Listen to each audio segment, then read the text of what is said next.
नमस्कार। मैं डॉक्टर विक्रम सिंह आपका फिजिक्स दोस्त चैनल पे बहुत बहुत स्वागत करता हूं। आज का चैप्टर है मोशन इन ए प्लेन का सब टॉपिक से स्टार्ट हो रहे हैं, यानी कि एक्चुअली में अब क्या हो रहा है, motion in a plane chapter start हो रहा है। अब तक हम वेक्टर के बारे में इंट्रोडक्शन ले रहे थे, क्योंकि बगैर वेक्टर के हम इस चैप्टर को पढ़ नहीं सकते। अब हम क्या करेंगे, इसे स्टार्ट करने से पहले मैं सबसे पहले थोड़ा सा आपको ये रिवाइज कराना चाहूँगा कि हमने क्या किया था, अभी तक क्या किया था। Motion in a straight line हम अब पढ़ चुके हैं, तो उसमें क्या था, वो भी एक्चुअली उसमें भी वेक्टर का इनिशिएशन यानी कि जन्म हो चुका था, वेक्टर के कंसेप्ट का हो चुका था उसमें। लेकिन क्या थी, डायरेक्शंस ओनली दो थी, इसलिए हमें क्या है, एक वेल डेवलप्ड वेक्टर कंसेप्ट की आवश्यकता नहीं थी। वहाँ हमारा प्लस डायरेक्शन और माइनस डायरेक्शन से ही काम हो रहा था। देखिए, वहाँ मैग्नीट्यूड का प्लस होना या माइनस होना ये नहीं बताता कि वो वैल्यू नेगेटिव में जा रही है। दरअसल में वो प्लस और माइनस साइन हमें डायरेक्शन के बारे में बताती थी। अब हम कर रहे हैं मोशन इन ए प्लेन। अब इसकी सबसे बड़ी खासियत ये है कि प्लेन में क्या होता है, डायमेंशंस तो होते हैं दो, डायमेंशंस ओनली दो ही होते हैं। और वैसे जो दुनिया है वो क्या है, 3 डायमेंशनल है। ठीक है, तो प्लेन में क्या होता है, प्लेन के अंदर क्या होता है, डायमेंशंस तो होते हैं 2। इसमें क्या 2 डायमेंशंस है, देखिए खास बात, 2 डायमेंशंस है प्लेन में। ठीक है, क्या हो सकते हैं, लेंथ, ब्रेथ एंड हाइट, इन 3 में से। ठीक है, हम कोई एक 2 डायमेंशन हो सकते हैं, कोई जरूरी नहीं है लेंथ और ब्रेथ ही हो, ब्रेथ और हाइट भी हो सकते हैं और कुछ भी हो सकते हैं। तो वैसे तो क्या है कि अब हमने क्या कर दिया, फिजिक्स के अंदर लेंथ, ब्रेथ और इसको हमने वही खत्म कर दिया। अब हमने क्या कर दिया, डायमेंशन इसकी जगह बता दिए एक्स, वाई और जेड। एक्स, वाई और जेड कोऑर्डिनेट्स के द्वारा हम इन डायमेंशंस को रिप्रेजेंट करने लग गए। ठीक है, एक्स, वाई और जेड 3 डायमेंशंस के द्वारा कर सकते हैं। तो 3 में से क्या होते हैं, क्योंकि हम प्लेन की स्टडी कर रहे हैं तो इसमें 2 होंगे। ठीक है, और 3 डायमेंशनल में क्या हो जाएंगे, 3 डायमेंशंस हो जाएंगे। अब आ रही है कि जैसे अब हम स्टार्ट करते हैं प्लेन। अब प्लेन में मान लीजिए कि अब हम ले लेते हैं एक्स और वाई मान लेते हैं जनरली।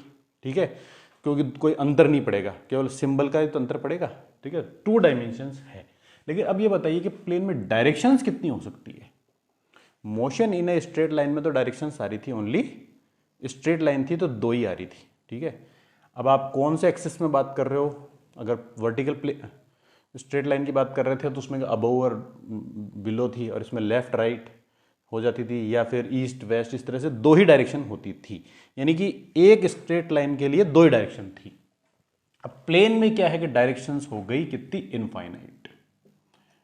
इनफाइनाइट डायरेक्शंस हो गई, इसलिए हमें वेक्टर की आवश्यकता पड़ी, क्योंकि वेक्टर क्वांटिटीज को हम वेक्टर के द्वारा यानी डायरेक्शनल क्वांटिटीज को हम समझ नहीं सकते थे। ठीक है, जैसे ये है प्लेन। ठीक है, इस प्लेन में अगर कोई भी 2 पॉइंट है तो उन 2 पॉइंट की डायरेक्शंस क्या हो सकती है, इनफाइनाइट हो सकती है। कैसे इनफाइनाइट हो सकती है, ये देखिए, ये 2 पॉइंट है, इनकी डायरेक्शन हो गई ये।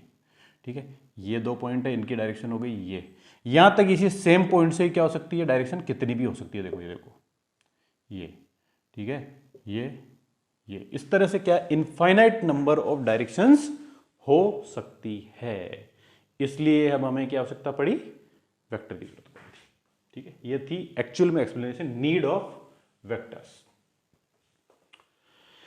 अब हम करते हैं, सबसे पहले स्टार्ट करते हैं पोजीशन वेक्टर। ठीक है, व्हाट इज पोजीशन वेक्टर। तो देखिए, पोजीशन वेक्टर एक्चुअली में क्या है, पॉइंट की पोजीशन बताता है, किसी पर्टिकुलर पॉइंट की पोजीशन बताता है। ठीक है, ये हमें क्या करता है, इट टेल्स या inform us about position of position of point, किसी भी पॉइंट की पोजीशन को ही बताता है। ठीक है, और हम क्या है कि कभी कोई बड़ा ऑब्जेक्ट हो तो उसको क्या करते हैं, पॉइंट ऑब्जेक्ट मानते हुए उसकी पोजीशन को बताता है। अब जैसे मान लो कभी कभी अर्थ की पोजीशन भी पोजीशन वेक्टर बताता है, तो इसका मतलब ये नहीं हो गया कि अर्थ तो एक पॉइंट नहीं है ना। लेकिन हम क्या कर लेते हैं, अर्थ को जब डिस्टेंसेज अर्थ की कंपैरिजन में बहुत ज़्यादा लंबी हो जाती है, बड़ी हो जाती है, तो हम उसको क्या करते हैं, पॉइंट ऑब्जेक्ट मान लेते हैं। तब अर्थ की पोजीशन बताने वाला पोजीशन वेक्टर भी वो दरअसल में एक पॉइंट की पोजीशन ही बता रहा है, ये याद रखिएगा। तो पोजीशन वेक्टर हमेशा किसी भी पॉइंट की पोजीशन को बताता है, ठीक है। तो सबसे पहले आ गया अब पॉइंट। अब 2 डायमेंशन के अंदर पॉइंट कैसे होगा, कोई भी एक पॉइंट होगा तो पॉइंट पोजीशन वेक्टर बताएगा। तो जैसे कोऑर्डिनेट सिस्टम को हमने क्या किया है, पॉइंट को आइडेंटिफाई करने के लिए चूज किया है। तो कोऑर्डिनेट एक्सिस में सिस्टम में क्या होता है, एक्स एक्सिस होती है और वाई एक्सिस होती है, या एक्स या जेड एक्सिस होती है, या वाई या जेड एक्सिस होती है, कोई 2 होंगी, क्योंकि हम प्लेन की बात कर रहे हैं तो प्लेन में 2 ही हो सकती है, ठीक है। अब जैसे हम इसकी बात कर रहे हैं, इससे मतलब इसके पास क्या है, लेंथ है और हाइट, ठीक है। और अगर इस फर्श की बात करते हैं, हमारे नीचे जिस पे हम खड़े हैं, तो उसमें क्या होगा, लेंथ और ब्रेथ है, ठीक है ना। तो इस तरह से क्या है, हर प्लेन के पास में सिर्फ 2 ही डायमेंशंस होते हैं। अब हम बात करते हैं पॉइंट की। देखिए यहाँ पे क्या इनफाइनाइट नंबर्स ऑफ पॉइंट है, ठीक है। तो अब इन पॉइंट्स को पहचाने कैसे, लेकिन इन पॉइंट की जो क्या है identification in terms of x and y axis, वो क्या है, यूनिक है। Every point has unique identifications, ठीक है। आइडेंटिफिकेशन है इन टर्म्स ऑफ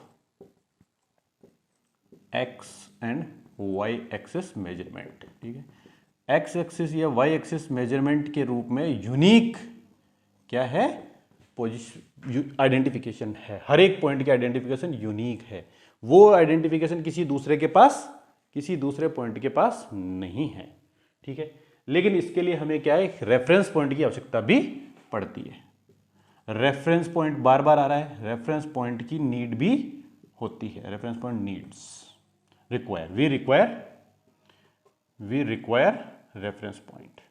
हम क्या करते हैं, रेफरेंस पॉइंट की हमें आवश्यकता पड़ती है। तो अब हम क्या करते हैं, रेफरेंस पॉइंट हमेशा क्या ले लेते हैं, फॉर अवर कन्वीनियंस हमेशा ओरिजिन को ही रेफरेंस पॉइंट ले लेते हैं, ठीक है। तो ओरिजिन को रेफरेंस पॉइंट ले लिया जाता है, ठीक है। अब इसको किसी भी पॉइंट को हम वेक्टर सिंबलाइजेशन में बताना चाहते हैं, तो उसको बताने का तरीका क्या है कि जैसे आप क्या, कोई भी पॉइंट है, जैसे ये पॉइंट है, ठीक है। अब इसके मान लीजिए ये हो गया ये, ठीक है, ये हो गया 1 2 3, और ये हो गया क्या 1 2 3, ठीक है। अब ये पॉइंट क्या है, एक इसकी बजाय मैं थोड़ा सा अभी कन्वीनियंस के लिए हम ऐसा पॉइंट ले लेते हैं जिसको हम थोड़ा सा इजीली कर सकें। तो ये हो गया आपका पॉइंट 1 और 3, ठीक है। और ये पॉइंट क्या हो गया, ये हो गया पॉइंट 3 और 3, ठीक है। ये 2 पॉइंट। अब ये पॉइंट क्या है, दरअसल में यूनिक है, अपने आप में यूनिक आइडेंटिफिकेशन है इनकी।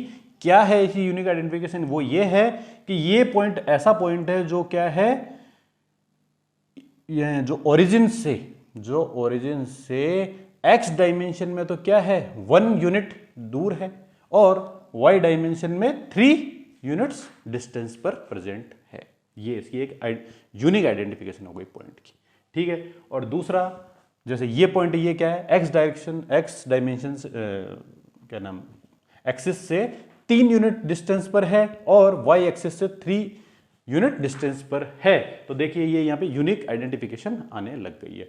अब इसको हम क्या करते हैं, इस पॉइंट को पोजीशन वेक्टर के द्वारा रिप्रेजेंट करेंगे।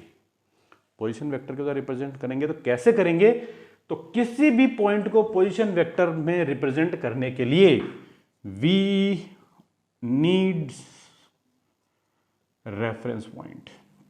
बगैर रेफरेंस पॉइंट के क्या हो सकता है, हम पोजीशन वेक्टर बना ही नहीं सकते,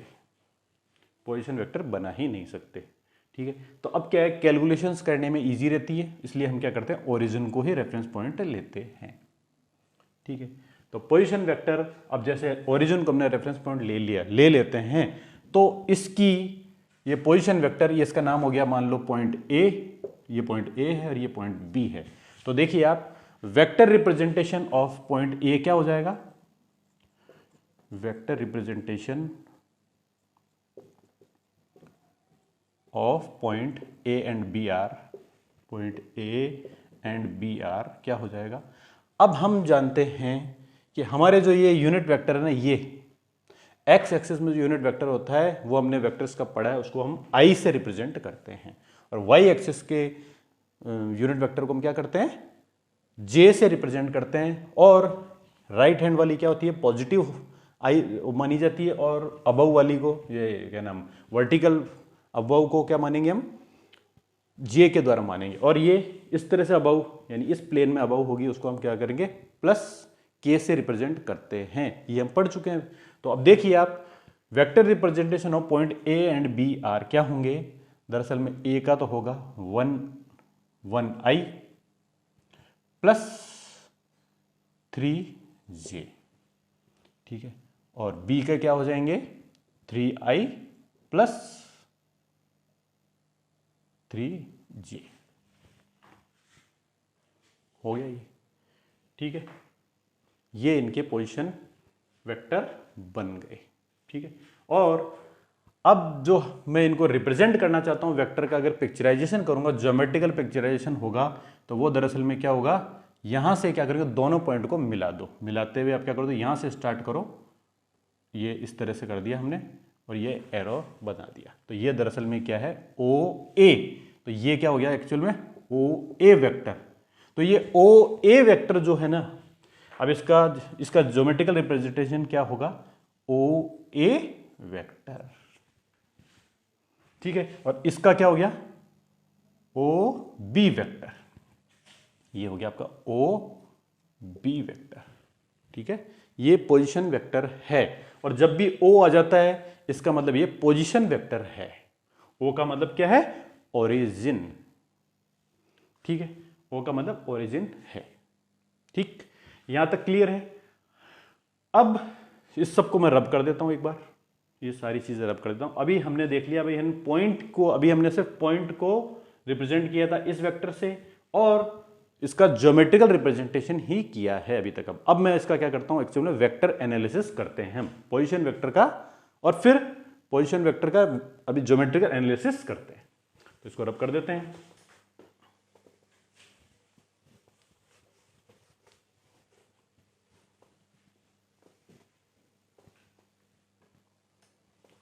ये रब कर दिया। अब है हमारा ये एक्स एक्सिस, कोऑर्डिनेट एक्सिस, ठीक है। ये आपका पॉइंट है, मान लीजिए ए, और ये दरअसल में है 3 2, ये पॉइंट है 3 और 2। तो अब हमने क्या कर दिया, ये है हमारा ओ, हमने इसको रिप्रेजेंट किया ओ ए से, ये है वेक्टर, ठीक, ओ ए वेक्टर है ये।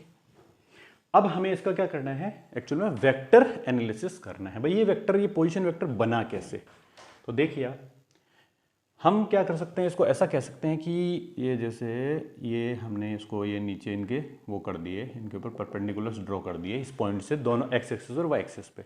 तो देखिए आप, इसको हम दो तरह से बात कर सकते हैं। क्या कह सकते हैं कि ये पॉइंट एक्चुअल में दो वेक्टर के सम से बना है, ये पोजीशन वेक्टर दो वेक्टर के सम से बना है। कैसे कि एक यहां ओ से चला था एक वेक्टर, जो यहां तक चला, ठीक है, एक्स पॉइंट तक चला, फिर यहां से वेक्टर होके ये क्या गया, यहां आया। एक तरीका तो ये है।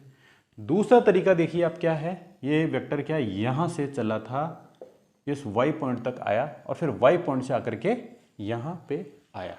तो देखिए आप क्या है, ये कुछ भी नहीं है, ओ ए इज इक्वल्स टू क्या है, ओ एक्स प्लस एक्स ए, है या नहीं है बताइए आप।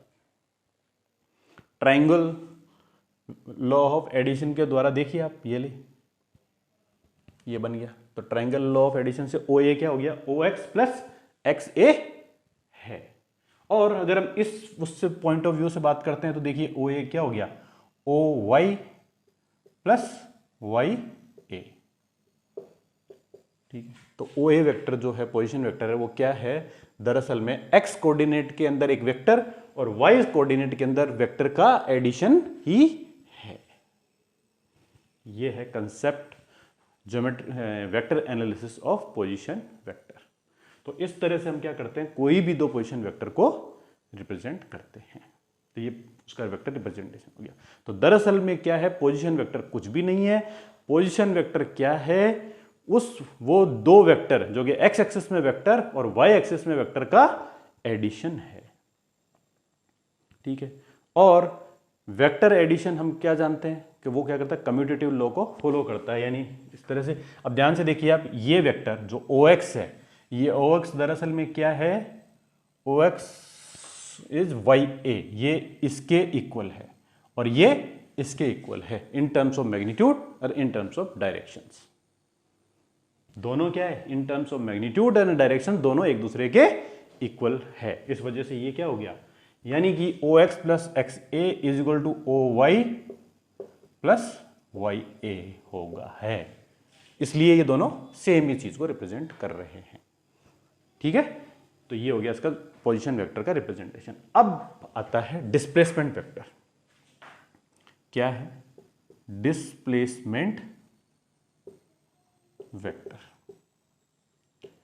तो डिस्प्लेसमेंट वेक्टर क्या है, हम जानते थे डिस्प्लेसमेंट क्या होता है, हमेशा कोई भी दो पोजीशन जो कोई पॉइंट है उनके बीच में क्या है, शॉर्टेस्ट डिस्टेंस को हम क्या कहते हैं, डिस्प्लेसमेंट वेक्टर कहते हैं। तो डिस्प्लेसमेंट वेक्टर जो होगा वो क्या होगा एक्चुअल में, पोजीशन वेक्टर ऑफ, क्या है, position vector of final point, final position कह देते हैं, तो position vector of final point या फाइनल पोजीशन कह देते हैं, चलो, minus position vector of initial point, of initial point. यदि ये ऑब्जेक्ट क्या है, ए से मान लीजिए कोई भी एक ऑब्जेक्ट था जो ए पॉइंट से बी पॉइंट पे गया है, ये बी पॉइंट क्या करते हैं, चलो यहां ले लेते हैं, हम कहीं भी ले लो कोई फर्क नहीं पड़ता है। ठीक है, ये पॉइंट पे ले लिया हमने बी पॉइंट, तो बी पॉइंट एक्चुअल में क्या है, 1 और 4 है। ठीक है, तो देखिए आप इसकी पोजीशन वेक्टर के क्या हो गए, ये रिप्रेजेंट कर दिया इससे हमने पोजीशन वेक्टर इसको। तो अब क्या है, वो ए से बी पे गया है, तो ये इसकी डायरेक्शन क्या हो गई, ये। ठीक है, इसकी डायरेक्शन हो गई ए से बी।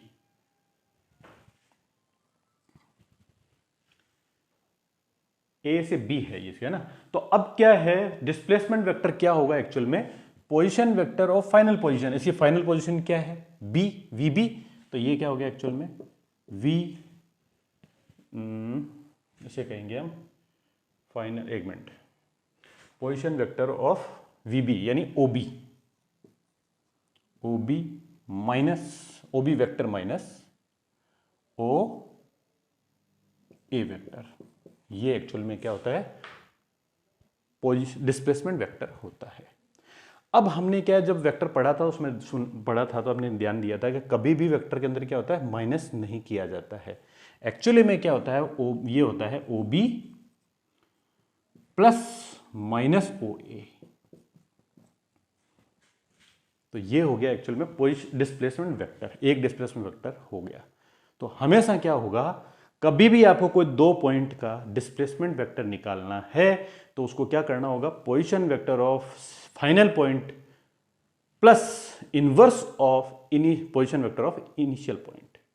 ठीक है, या final point minus initial point, final position minus initial position, ये final position minus initial position कर देंगे और उसको जब अल्टीमेटली वेक्टर के एक्चुअल रिप्रेजेंटेशन जो की है final position plus inverse of initial position लिख देंगे, तो वो ही पोजीशन वेक्टर होता है। तो देखिए आप, हमने अभी तक क्या किया, दो चीजें पढ़ी है। पहले चीज तो ये है, कोई भी आपको पॉइंट दिया हुआ है तो उस पॉइंट से आप उस पॉइंट के पोजीशन वेक्टर निकाल सकते हैं इस तरीके से। ठीक है, दूसरी बात है, जब आपको कोई पोजीशन दो वेक्टर दिए हुए हैं तो उन दो पॉइंटों के बीच में आप डिस्प्लेसमेंट वेक्टर कैसे निकाल सकते हो, final position vector minus initial position vector से आप डिस्प्लेसमेंट निकाल सकते हो। और एक्चुअली में ये क्या करेगा, शॉर्टेस्ट डिस्टेंस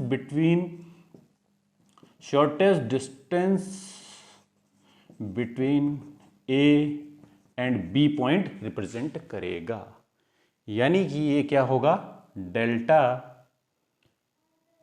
ए बी को रिप्रेजेंट करेगा। तो देखिए ये ए बी है वेक्टर। अब मैं इसको थोड़ा सा वेक्टर रिप्रेजेंटेशन को यहां ले लेता हूं अलग से। ठीक है, देखिए ये डायग्राम ले लिया मैंने, ये है ऐसा, ये है ऐसा और ये है ऐसा। ये था ओ, ए और बी, ठीक है। और ये क्या है एक्चुअल में, डेल्टा ए बी। इसकी डायरेक्शन क्या है, ए टू बी, और इसकी डायरेक्शन क्या है, ये है, ठीक है। अब इसमें हम क्या करते हैं, ट्राइंगल लॉ अप्लाई करते हैं, ट्राइंगल लॉ ऑफ एडिशन को अप्लाई करते हैं कि भाई हमको क्या करना है कि ट्राइंगल लॉ के हिसाब से इनको सेट करना है।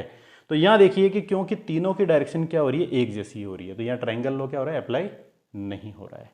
तो अब हम इस पॉइंट इसके द्वारा लगाते हैं, भाई हमें ओ बी माइनस ओ ए करना है, पोजिशन वेक्टर निकालना है ना, तो ओ बी माइनस ओ ए करना है। तो हमें क्या जरूरत पड़ेगी, ओ ए, इस ओ ए का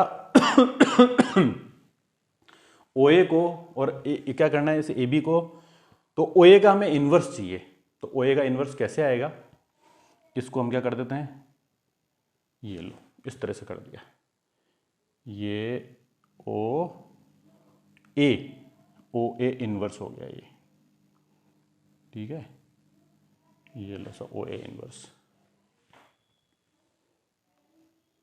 ओ ए इन्वर्स हो गया।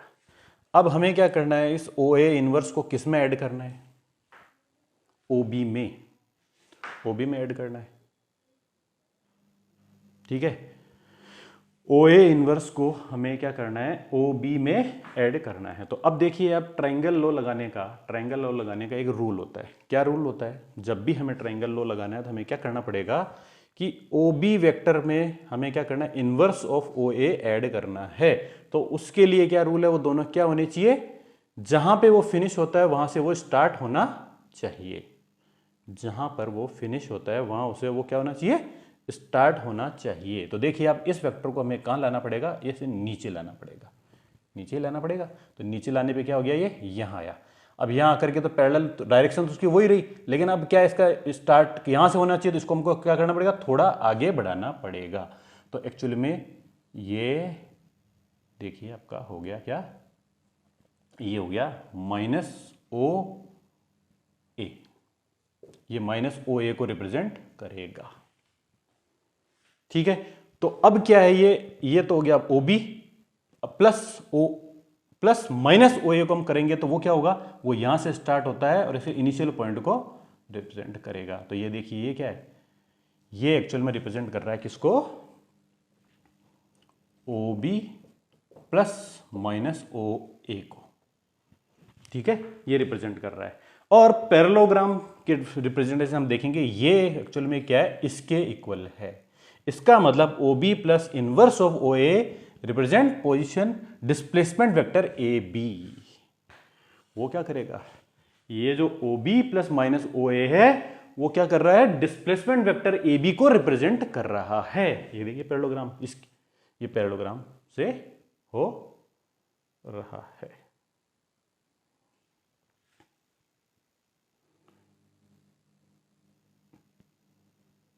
ठीक है। मैग्नीट्यूड के अंदर इन टर्म्स ऑफ मैग्नीट्यूड इक्वल हो रहा है, ठीक है। इसको मैं रब कर दूं, तो इसका मतलब फाइनल कंक्लूजन ये है, यहां भी हम क्या करते हैं, ट्राइंगल लॉ डायरेक्ट अप्लाई करते हैं। तो ध्यान से देखिए आप, O A vector plus vector A B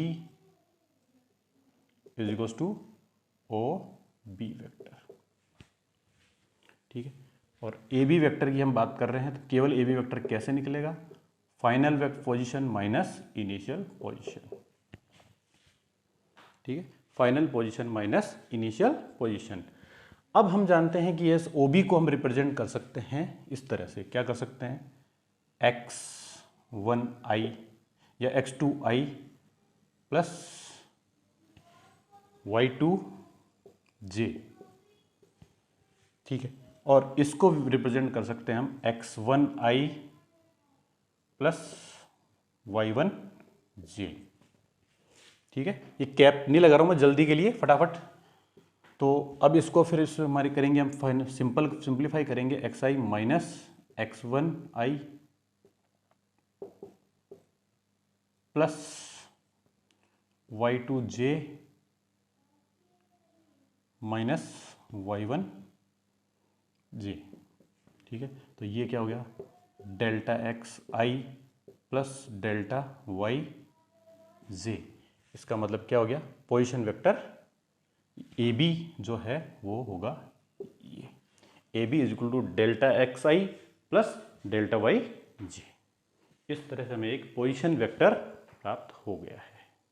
तो पोजीशन वेक्टर की डिस्प्लेसमेंट वेक्टर हमें प्राप्त हो गया है यूजिंग पोजीशन वेक्टर्स। कोई दो पोजीशन वेक्टर की सहायता से जब भी आपको डिस्प्लेसमेंट वेक्टर निकालना है तो हमें क्या करना होगा, final position minus final position vector minus initial position vector का फॉर्मूला लगाना होगा और उसकी सहायता से हमें क्या होगा, ये प्राप्त हो जाएगा। यानी कि ये एक्चुअल में क्या डिस्प्लेसमेंट वेक्टर है।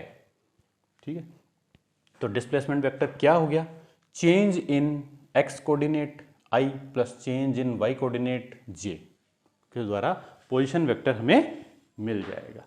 इसी के साथ पोजीशन वेक्टर का कंसेप्ट डिस्प्लेसमेंट वेक्टर का कंसेप्ट क्लियर होता है।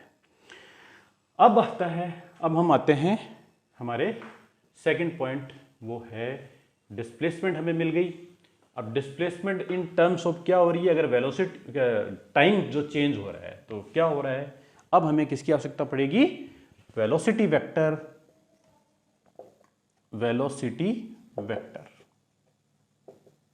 And acceleration vector. ये दोनों ही क्या है, वेक्टर ही हैं, हमें इन दोनों की आवश्यकता पड़ेगी। ठीक है, तो सबसे पहले लेते हैं हम वेलोसिटी वेक्टर।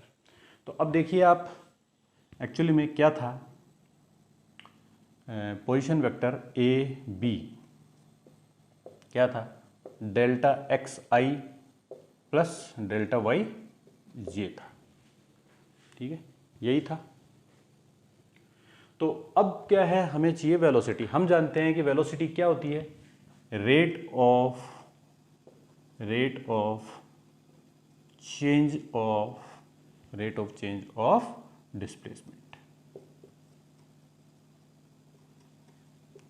ठीक है, rate of change of displacement actual में वेलोसिटी होती है, इज वेलोसिटी।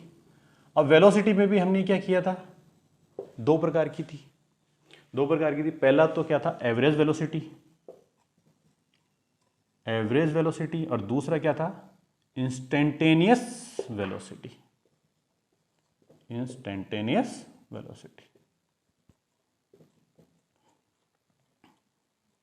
तो एवरेज वेलोसिटी होती है वो एक्चुअली में क्या होती है, हमें था कि वो होती है v average velocity is equal to क्या होगा, delta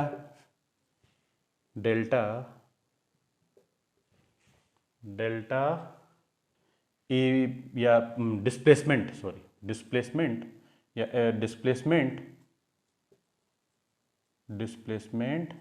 upon delta T, change in time. जो भी टाइम, जिस टाइम पीरियड के अंदर डिस्प्लेसमेंट हुआ है उस डिस्प्लेसमेंट को हम क्या करेंगे, अगर टाइम से डिवाइड कर देंगे तो एवरेज वेलोसिटी आ जाएगी।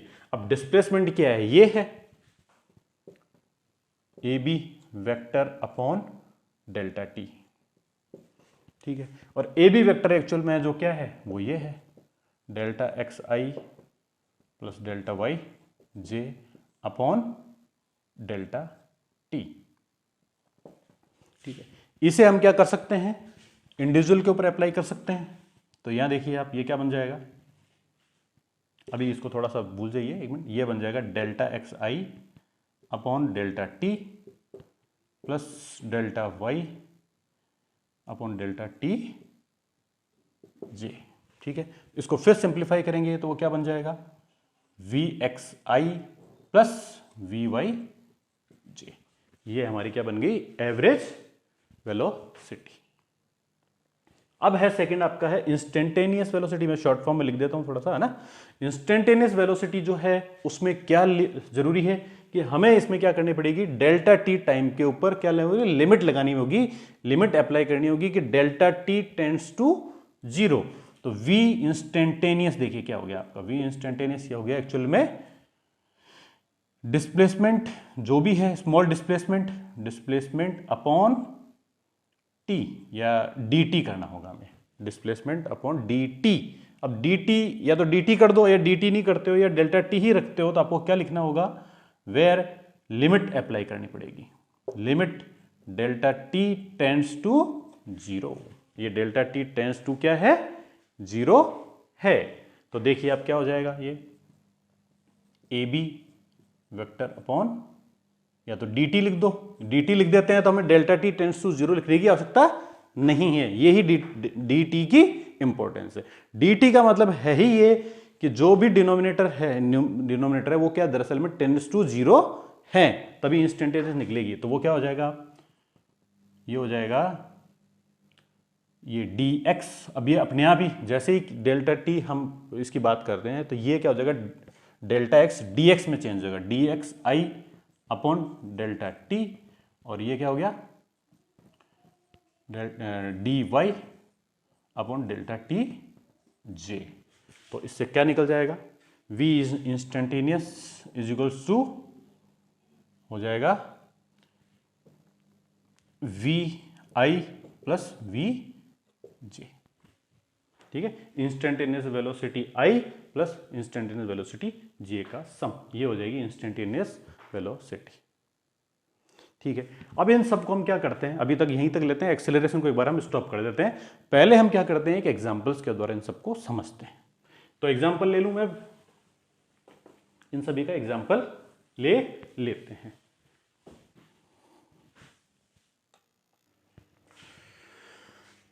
तो देखिए, अब जो भी हमने अब तक स्टडी किया है उसे हम क्या करते हैं, ये भी तो हम थ्योरेटिकली पढ़ा है, इसको थोड़ा सा हम प्रैक्टिकली अप्लाई करते हैं।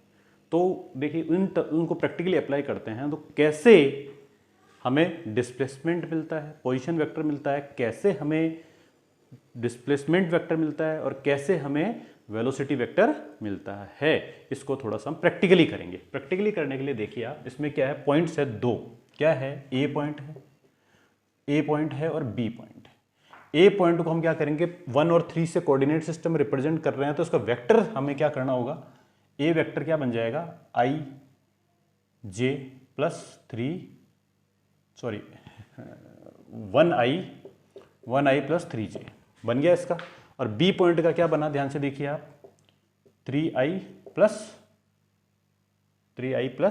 1 जे, ये पॉइंट बन गया ए और बी। ठीक है, अब ध्यान से देखिए आप, इसमें क्या था, पोजीशन यानी कि ओ ए वेक्टर को रिप्रेजेंट कर रहा है ये, और ओ बी वेक्टर को ये रिप्रेजेंट कर रहा है। एक्चुअली में ए और बी पॉइंट को तो वो रिप्रेजेंट कर ही रहे थे, लेकिन अब ओ ए वेक्टर को ये रिप्रेजेंट कर रहा है और ओ बी वेक्टर को ये रिप्रेजेंट कर रहा है। तो ओ ए और ए बी, ये R1 और R2 भी है। इसको हमने क्या कर दिया, इसको R1 से बोल रहे हैं हम, भाई ये R1 पोजीशन थी उसकी और ये इसकी R2 पोजीशन थी। अब क्या है, कोई भी एक ऑब्जेक्ट था जो क्या था, R1 से R2 पे गया था। तो मैंने आपको ये कहा था कि हमें पोजीशन वेक्टर निकालना है, डिस्प्लेसमेंट वेक्टर निकालना है। तो अब डिस्प्लेसमेंट वेक्टर जो कि है डेल्टा आर, डिस्प्लेसमेंट वेक्टर है जो कि क्या है, डेल्टा आर है। तो देखिए ये आ गया डेल्टा आर। ठीक, अब डेल्टा आर क्या है, एक्चुअल में डिस्प्लेसमेंट वेक्टर है। Delta R is displacement vector. ठीक है, अब इस डिस्प्लेसमेंट वेक्टर की इक्वेशन देखिए दो तरह से बन सकती है। कैसे बन सकती है, फर्स्ट तो बन सकती है कि हम क्या करते हैं, अगर ट्राइंगल लॉ अप्लाई करते हैं तो, अगर हम ट्राइंगल लॉ अप्लाई करते हैं तो ध्यान से देखिए आप, ये एक वेक्टर है, ये दूसरा वेक्टर है और तीसरा वेक्टर क्या आ गया, ये आ गया R2। ठीक है, तो अब हम जब ट्राइंगल लॉ अप्लाई करते हैं तो हम जानते हैं क्या है, R1, ठीक है, यानी OA। ठीक है, ब्रैकेट में लिखता जा रहा हूं मैं, ये R1 जो क्या है OA वेक्टर ही है, plus delta are vector, delta R जो कि क्या है, पोजीशन वेक्टर क्या कर, डिस्प्लेसमेंट वेक्टर है जो कि क्या कर रहा है, ए बी को रिप्रेजेंट कर रहा है। ठीक है, delta R R1 plus delta R is equal to क्या है, R2 वेक्टर है, जो कि क्या है, दरअसल में OB वेक्टर को रिप्रेजेंट कर रहा है। तो अब देखिए हमारा पर्पज है डेल्टा आर निकालना। तो डेल्टा आर कैसे निकलेगा, डेल्टा आर यानी कि AB vector, AB displacement vector कैसे निकलेगा, इसमें से इसको माइनस कर देंगे। तो वो क्या फॉर्मूला बना, R2 माइनस R1, यही बना। तो यानी कि क्या बना, R2 यानी 3i प्लस 1j, ये 1j minus 1i plus 3j, यही बना। तो इससे देखिए क्या बन गया, 2i प्लस माइनस 2j, ये बन गया हमारा डेल्टा आर। ठीक है, एक तरीका तो क्या था, डेल्टा आर हमने किसके द्वारा निकाला, using triangle law of additions, triangle law of addition से निकाल दिया। ठीक है, अब हर बार ट्राइंगल लॉ ऑफ एडिशन लगाने की आवश्यकता नहीं है, हम डायरेक्ट फॉर्मूले से भी निकाल सकते हैं। हमारा फॉर्मूला क्या कहता है, डिस्प्लेसमेंट वेक्टर। क्या होता है डिस्प्लेसमेंट वेक्टर का फॉर्मूला, डिस्प्लेसमेंट वेक्टर का फॉर्मूला होता है final position minus initial position vector. ठीक है, ये क्या है, आप इस फॉर्मूले को भी अप्लाई कर सकते हो, यानी कि R2 vector minus R1 vector, ये भी तो फॉर्मूला बनता है। ठीक है, तो अब देखिए आप, वो हमने फिर अप्लाई किया, इस फॉर्मूले से अप्लाई किया, तो R2 माइनस R1 क्या है, यही है। यानी कि हम ट्राइंगल लॉ से भी डिस्प्लेसमेंट वेक्टर निकाल सकते थे, और दूसरा तरीका हमारा डिस्प्लेसमेंट का जो फॉर्मूला है final position minus initial position. अब हम पोजीशन जो है वो हमेशा वेक्टर होती है, तो ये एक वेक्टर से रिप्रेजेंट होती है, ये वेक्टर है R2 माइनस R1, ये R2 माइनस R1 भी यही है, इससे भी निकालेंगे तो ये क्या हो जाएगा 2i माइनस 2j। अब आप ध्यान से देखिए, इसी को हम क्या करते हैं, इस डायग्राम में देखते हैं क्या डिस्प्लेसमेंट इतना हुआ है क्या, बिल्कुल देखते हैं क्या हुआ है। इधर डिस्प्लेसमेंट में क्या हुआ है, पोजीशन में डिस्प्लेसमेंट क्या हुआ है, 2i का, तो पॉजिटिव 2i का तो किस डायरेक्शन में, एक्स डायरेक्शन में। देखते हैं इस पॉइंट का ऐसा हुआ है क्या। ए पोजीशन देखो पहले क्या था, 1i पे था, 1 से यहां पे आया 3i पे, यानी कि बिल्कुल इसके अंदर 2i का एडिशन हुआ है, 2i का डिस्प्लेसमेंट हो गया ना इसके अंदर।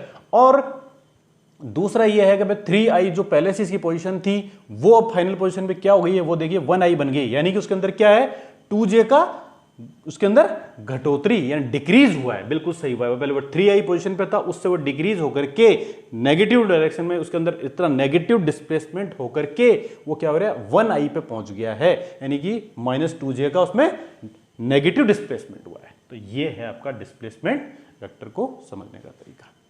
ठीक है, अब इसी से हम क्या करते हैं, एवरेज वेलोसिटी समझते हैं। मान लीजिए ये जो डिस्प्लेसमेंट हुआ है वो एक्चुअल में t इक्वल टू 2 सेकेंड पे हुआ है। ठीक है, t इक्वल टू 2 सेकेंड पे हुआ है, तो हम क्या करते हैं, डिस्प्लेसमेंट वेक्टर से एवरेज वेलोसिटी निकाल लेते हैं। एवरेज वेलोसिटी वो भी वेक्टर ही होगा, एवरेज वेलोसिटी भी वेक्टर ही होगा, तो वो क्या हो जाएगा, डेल्टा, वो भी वेक्टर ही होगा, तो उसको भी हम इससे रिप्रेजेंट कर देते हैं। तो वो क्या होगा, हम जानते हैं उसके भी दो फॉर्मूले हैं, क्या है, डेल्टा आर जो कि ये है upon delta T. Delta are को डेल्टा टी से डिवाइड कर दीजिए, तो ध्यान से देखिए आप, इसका क्या हो गया, 2i minus 2j divided by 2। जैसे इससे किया तो ये क्या बन गया, 1i माइनस 1j पर सेकेंड, यूनिट आ गई इसके अंदर। ठीक है, unit 1i plus minus 1j पर सेकेंड, यानी कि इसकी एवरेज वेलोसिटी, इस ऑब्जेक्ट की एवरेज वेलोसिटी क्या होगी, 1i माइनस 1j पर सेकेंड होगी। तो इससे हमने एवरेज वेलोसिटी निकाल ली है। थोड़ा सा क्या है इसके लिए, अब हमारे को जब इंस्टेंटेनियस वेलोसिटी को समझना है तो हमें क्या करना होगा, ऐसे थोड़ा सा और एक्सप्लेन करना पड़ेगा। ठीक है, इसे थोड़ा सा एक्सपांड करना पड़ेगा। अब एक्सपांड कैसे करेंगे, देखिए इसके लिए हम थोड़ा सा, मैं इसको सब रब कर दूं। अब इंस्टेंटेनियस वेलोसिटी जो का कंसेप्ट है उसे समझने के लिए हमें थोड़ा सा इसके ग्राफ को क्या करना पड़ेगा, थोड़ा सा और कुछ इसका डिटेल इसकी थोड़ा सा करनी होगी। डिटेल कैसे होगी, देखिए इस तरह से होगी। मान लीजिए ये है वही आपका एक्स कोऑर्डिनेट्स है। अब इसका क्या डिफरेंट सिचुएशंस के लिए 4 बना लेते हैं। 4 आपको क्या करना पड़ेगा, ड्रॉ करने पड़ेंगे, 3 या 4 जो भी है ना, जिससे मिनिमम से हो सकते, 3 से होगा तो 3 से देखेंगे। अब क्या है कि ए और बी में क्या हो रहा था, डिस्प्लेसमेंट हो रहा था। ए और बी, या एक कोई ऑब्जेक्ट है, चलो छोड़ो इसको भी, ये भी भूल जाते हैं हम। एक कोई ऑब्जेक्ट है जो क्या कर रहा है, एक्स प्लेन के अंदर क्या कर रहा है, मूवमेंट कर रहा है। तो उसके मूवमेंट को हम क्या करेंगे, उसके मूवमेंट को इस तरह से ये कर सकते हैं, डिस्प्ले जो भी उस मूवमेंट कर रहा है, मोशन, इसके मोशन को इस तरह से रिप्रेजेंट कर सकते हैं, या चलो थोड़ा सा ऐसे कर सकते हैं, ऐसे रिप्रेजेंट कर देते हैं। ठीक है, हर एक कंडीशन के अंदर कर देते हैं। ठीक है, ये इसका डिस्प्लेसमेंट है। ठीक, अब ये डिस्प्लेसमेंट क्या हो रहा है, इन टर्म्स ऑफ क्या हो रहा है, डेल्टा टी, टाइम के रेस्पेक्ट में हो रहा है। डिस्प्लेसमेंट क्या हो रहा है, इन टर्म्स ऑफ डिस्प्लेसमेंट, यानी ये आर वेक्टर आर को रिप्रेजेंट कर रहा है और ये क्या कर रहा है, टी को रिप्रेजेंट कर रहा है। ठीक है, टी को रिप्रेजेंट, टाइम पीरियड को रिप्रेजेंट कर रहा है। तो इसमें क्या हो रहा है, इसकी पोजीशन क्या हो रही है, इस पॉइंट से इस पॉइंट पे जा रही है। तो इस पॉइंट से इस पॉइंट पे जा रही है, तो देखिए आप अभी क्या हो रहा है, ये टाइम क्या हो रहा है, इतना डेल्टा टी है। ठीक है, ये ए टू बी गया, तो ये क्या है, डेल्टा टी इतना है। अब हम क्या करते हैं, इस डेल्टा टी को घटा देते हैं थोड़ा सा। तो डेल्टा टी को हमने घटाया, तो ये क्या कर दिया, इस डेल्टा टी को और घटा दिया। तो देखिए जैसे जैसे हम डेल्टा टी को क्या करें, घटा रहे हैं, अभी घटा रहे हैं, तो हमारा क्या हो गया, डिस्प्लेसमेंट क्या हो जाएगा, ये यहाँ से ये हो जाएगा ए और बी पॉइंट। तो इनसे क्या होगा, इनसे जो डिस्प्लेसमेंट हुआ इसका, इस पॉइंट से इस पॉइंट पे हुआ। ठीक है, तो ये ए बी डिस्प्लेसमेंट हुआ है। यहाँ क्या हुआ, ये डेल्टा टी थोड़ा सा और घट गया, साइज घट गई इसकी, तो इसमें भी डिस्प्लेसमेंट क्या हो गया, वो एक कर्व को इस तरह से रिप्रेजेंट करेगा। ठीक है, तो करते करते हमने क्या किया है, इसको बिल्कुल इस पॉइंट के अंदर क्या कर दिया, डेल्टा टी को क्या कर दिया, चेंज ही नहीं ला रहे हैं, बहुत चेंज, यानी अब डेल्टा टी क्या हो रहा है, बिल्कुल छोटा हो रहा है, यानी कि डेल्टा टी एक दूसरे ऊपर ओवरलैप कर रहा है। तो डेल्टा टी क्या करेगा, इस पॉइंट के द्वारा रिप्रेजेंट होने लग जाएगा। उस समय वेलोसिटी क्या होगी भैया, उसके अंदर ए क्या करेगा, ए पॉइंट के अंदर क्या होगा, ए से बी जाने में बहुत माइन्यूट चेंज आएगा, उसके अंदर माइन्यूट चेंज आएगा। तब क्या हो जाएगा, तब उसमें डिस्प्लेसमेंट कितना होगा, अब तक तो डिस्प्लेसमेंट कितना हो रहा था, डेल्टा आर हो रहा था, यहाँ पे भी डेल्टा आर हो रहा था, वो स्मॉल था, लेकिन यहाँ पे डिस्प्लेसमेंट कितना होगा, डी आर डिस्प्लेसमेंट होगा। यहाँ पे क्या हो जाएगा, डी आर डिस्प्लेसमेंट होगा। तो फिर अब हमें v कहाँ से नहीं मिलेगा, यहाँ पे v कैसे मिलेगा, यहाँ v मिलेगा दरअसल में D R by D T से, v is equal to D R by D T. तो देखिए इसी कर्व में delta R upon delta T से कर रहे थे, तो हमें एवरेज वेलोसिटी मिल रही थी। जैसे जैसे हम डेल्टा टी को घटाते गए, तो भी क्या हो गया, एवरेज वेलोसिटी मिलती रहेगी फॉर शॉर्ट टाइम पीरियड। हमने क्या किया है, डेल्टा टी को टेंड्स टू जीरो कर दिया, यानी कि बिल्कुल इस पे लेके आ गया, यानी कि जीरो के समान चेंज लेके आ गया। तो उस पॉइंट पे जो इसके अंदर डिस्प्लेसमेंट होगा वो किससे रिप्रेजेंट होगा, वो डी आर से रिप्रेजेंट होगा। इसमें डिस्प्लेसमेंट कितना हो रहा है, डेल्टा आर, बहुत छोटा हो रहा है, जो कि हमको इस ग्राफ में दिख नहीं रहा है, दिखाई नहीं देता, उसे हम डेल्टा आर से रिप्रेजेंट कर सकते हैं। तो अब यहाँ पे जो वेलोसिटी होगी उसकी डायरेक्शन क्या होगी एक्चुअल में, वो वेलोसिटी क्या होगी, वो वेलोसिटी होगी टेंजेंट टू दिस पॉइंट। इस पॉइंट के लिए टेंजेंट ड्रॉ कर दो आप, टेंजेंशियल वेक्टर ड्रॉ कर दो, वो ही क्या करेगी, इस डेल्टा आर बाई डेल्टा, जो इसकी यहाँ पे जो इंस्टेंटेनियस वेलोसिटी है उसको रिप्रेजेंट करेगी।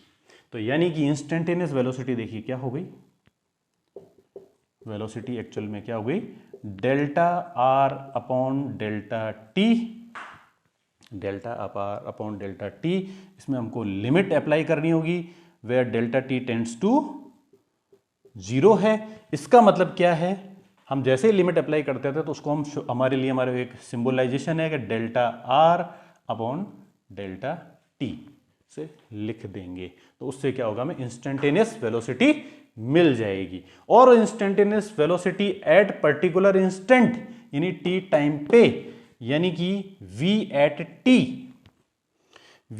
टी इंस्टेंट, वो क्या होगी, वो होगी v at T is derivation of delta R with respect to D T at point T, इस टी पॉइंट के ऊपर हो जाएगी। और डायरेक्शन उसकी क्या होगी, डायरेक्शन को हम एक्सप्लेन करेंगे, direction is in the tangential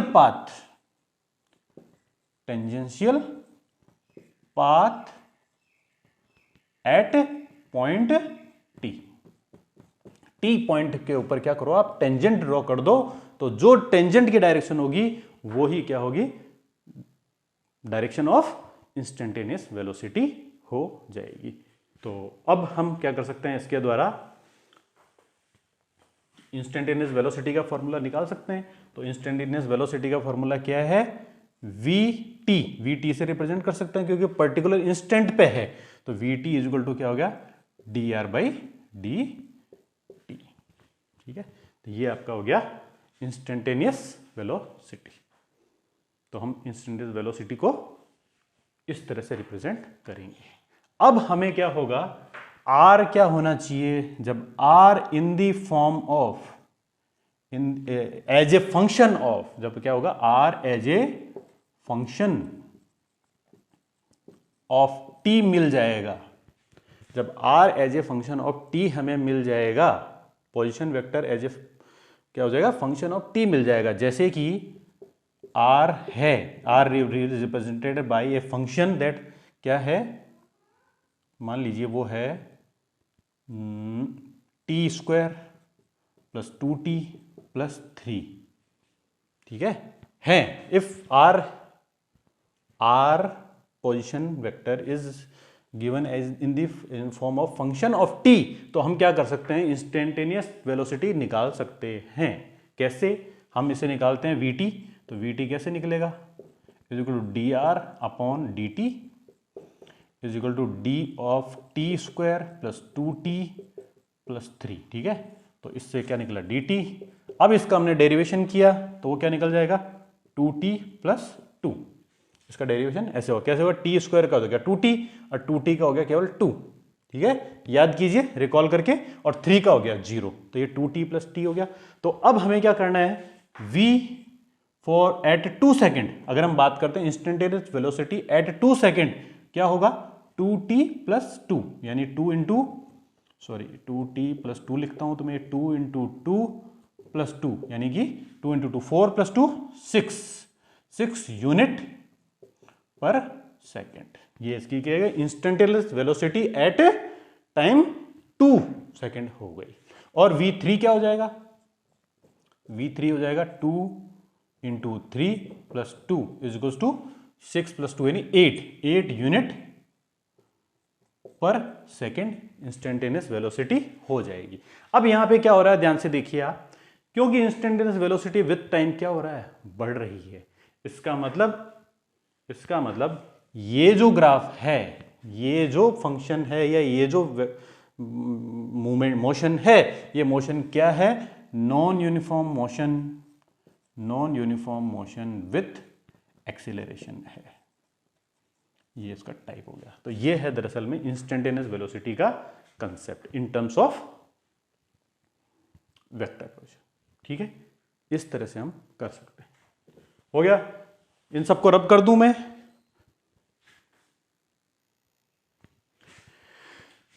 तो देखिए हम अब तक जो हमने पढ़ा इंस्टेंटेनियस वेलोसिटी का कंसेप्ट, उसको हम क्या करते हैं इस डायग्राम के द्वारा थोड़ा सा और इवेल्युएट करते हैं।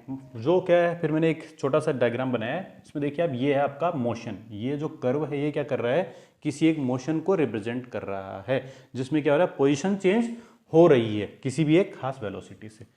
अब हमने ये कहा था हमें इंस्टेंटेनियस इस पॉइंट पे वेलोसिटी चाहिए, तो उसका क्या तरीका है, हमने कहा था उसके लिए आप क्या कीजिए, एक वेक्टर ड्रॉ कीजिए जो क्या हो रहा है इसके टेंजेंशियल हो, तो हमने टेंजेंट ड्रॉ कर दी, ये टेंजेंट, तो टेंजेंट क्या करेगी, इंस्टेंटेनियस वेलोसिटी को रिप्रेजेंट करेगी, ठीक है। तो अब ध्यान से देखिए, ये आपका इंस्टेंटेनियस वेलोसिटी को रिप्रेजेंट करने वाला वेक्टर बन गया है, ठीक है। तो अब क्या हो रहा है, ध्यान से देखिए आप कि वी आई क्या हो रहा है, वी इंस्टेंटेनियस हम जानते हैं क्या होता है, वो होता है d are upon D t, यही थी बात। तो वो क्या होगा इसमें, d of r x plus r y upon D t, यही होगा। तो वो क्या हो जाएगा, d r x upon D t और d r y upon D t, ये हो जाएगा। तो ध्यान से देखिए आप, वो क्या बन जाएगा, वी इंस्टेंटेनियस, ये आई नहीं है सॉरी, ये इंस्ट आई एन है ये ना, V instantaneous is equal to क्या हो गया, V X plus we Y के वेक्टर एडिशन के बराबर होगा, ठीक है। तो ये तो आया फॉर्मूले से। अब हम इस डायग्राम में देखते हैं, ध्यान से देखिए आप, ये वी आई जो इंस्टेंटेनियस वेलोसिटी थी वो एक्चुअल में ट्राइंगल लॉ से क्या हो रहा है, V X plus we Y के उससे बन रही है, यानी फॉर्मूले से हम जब इसको लाए तब भी ये आया, और जब हम इसको ट्राइंगल लॉ से लाते हैं तो भी वी इंस्टेंटेनियस वेक्टर क्या है एक्चुअल में, V X plus we Y vector आता है, क्या, by triangle law of addition, ठीक है, उससे भी ये v instantaneous vx plus vy ही आया है। ठीक है, अब हमारे को बताना है कि भाई ये जो v इंस्टेंटेनियस है इसकी वैल्यू क्या होगी। तो v इंस्टेंटेनियस एक्चुअल में क्या vx प्लस vy है, तो इसका मैग्नीट्यूड क्या होगा। तो मैग्नीट्यूड हम जानते हैं, अब देखिए अब आने लगी ना बातें, मैग्नीट्यूड क्या होगा। ठीक वैसे ही क्या हो गया, r इज टू क्या है rx प्लस ry है। तो अब इसका r वेक्टर ये है तो r का मैग्नीट्यूड क्या होगा। तो r का मैग्नीट्यूड क्या होगा एक्चुअल में rx का स्क्वायर प्लस ry का स्क्वायर का एडिशन का अंडर रूट, ये इसका मैग्नीट्यूड होगा। और डायरेक्शन क्या होगी, डायरेक्शन होगी, डायरेक्शन इसकी होगी tan थीटा। तो यानी कि थीटा यानी हमें एंगल बताना है, तो theta inverse sorry theta is equal to क्या होगा tan inverse of ry by rx। ये हो गया उसकी डायरेक्शंस। ठीक है, ठीक है, ठीक वैसे ही जैसे इसकी r वेक्टर की जो मैग्नीट्यूड हम बात करेंगे तो वो क्या निकलेगा हमारे इस मैग्नीट्यूड के फॉर्मूले से निकलेगा, और उसकी डायरेक्शन हम क्या करेंगे इस थीटा के द्वारा निकालेंगे tan inverse of ry upon rx। तो ये इसकी निकल गई। ठीक ऐसे ही इंस्टेंटेनियस वेलोसिटी की हम बात करेंगे तो उसके अंदर इसका मैग्नीट्यूड ऑफ इंस्टेंटेनियस वेलोसिटी क्या होगा एक्चुअल में under root of vx square plus vy square होगा।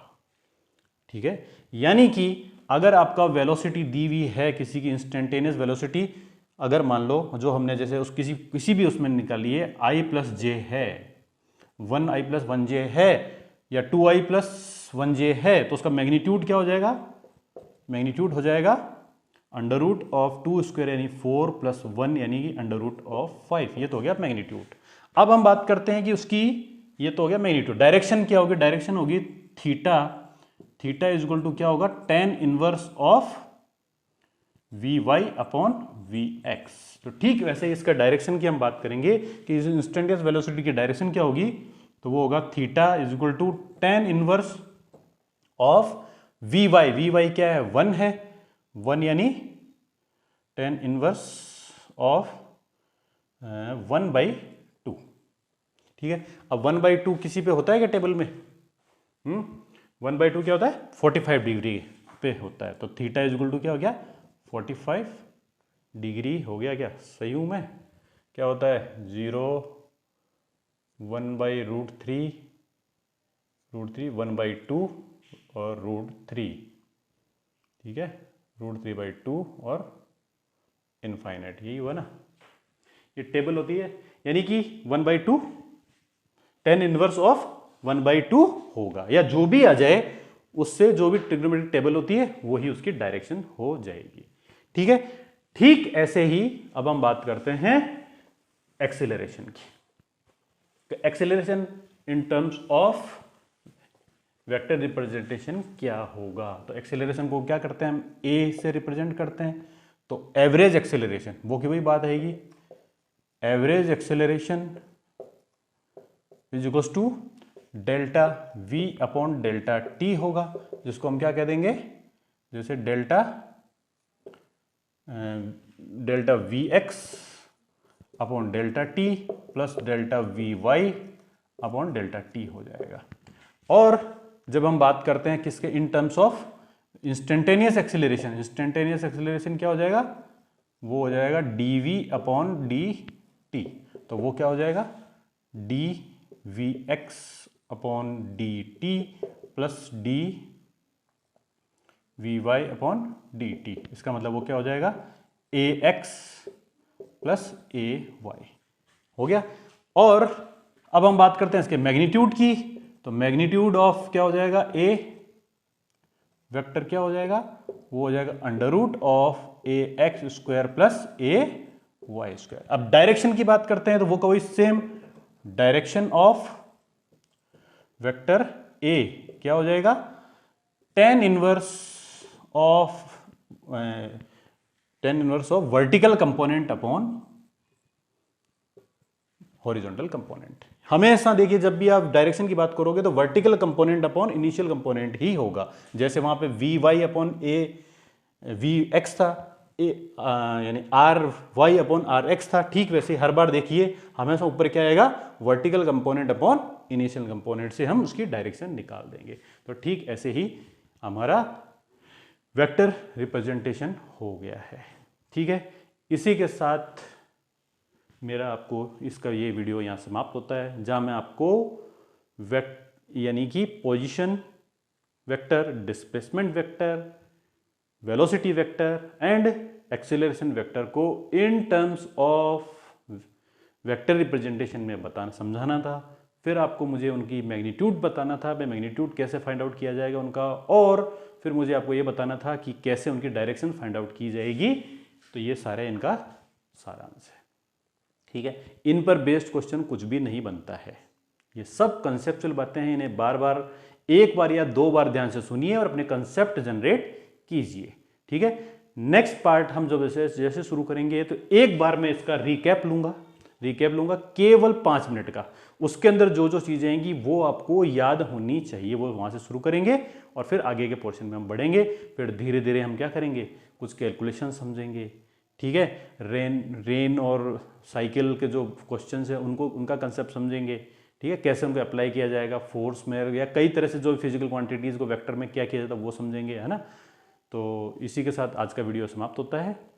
अगर आपको पसंद आया तो शेयर कीजिए, लाइक कीजिए और कमेंट्स कीजिए, और बेल आइकन को ज़रूर प्रेस कीजिए ताकि आपको नए वीडियो के नोटिफिकेशंस टाइम पे मिल सके। ठीक है, और इस वीडियो को मैं अपने मोटो के साथ समाप्त करता हूँ, generate your concept and kill all doubts.